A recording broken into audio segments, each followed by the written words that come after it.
Hello everybody, আজকে আমি দোকানে বসে বসে ভাবলাম যে আমার চুলটা অনেক বড় বড় হয়ে গেছে আর আমার লুকটা অনেক খারাপ লাগছে।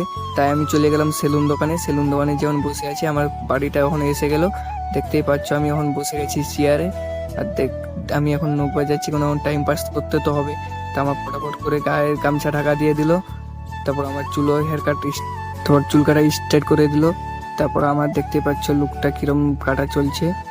চলতে চলতে আমার অনেকটা বড় হয়ে গেছে বলে বসে আছি। তারপর দেখতে পাচ্ছ আমার লুকটা কিরম দেখাচ্ছে।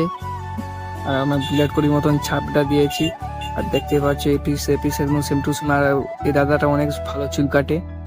আর আমি বাড়ির দিকে যাবোই বলতেছিলাম, বৃষ্টি এসে গেছে জোর। তারপর আমি এই সেলুন দোকানে এখন বসে আছি। তারপর হালকা বৃষ্টি কমলো, তারপর আমি সাইকেল নিয়ে বেরিয়ে গেলাম আমার বাড়ির দিকে। দেখতে পাচ্ছ বৃষ্টি পড়ছে। তারপর আমি অনেকটা বাড়ির দিকে এসে পড়েছি, দেখতেই পাচ্ছ। আর আমার ফেসটার অবস্থাটাই দেখতে পাচ্ছ, সেই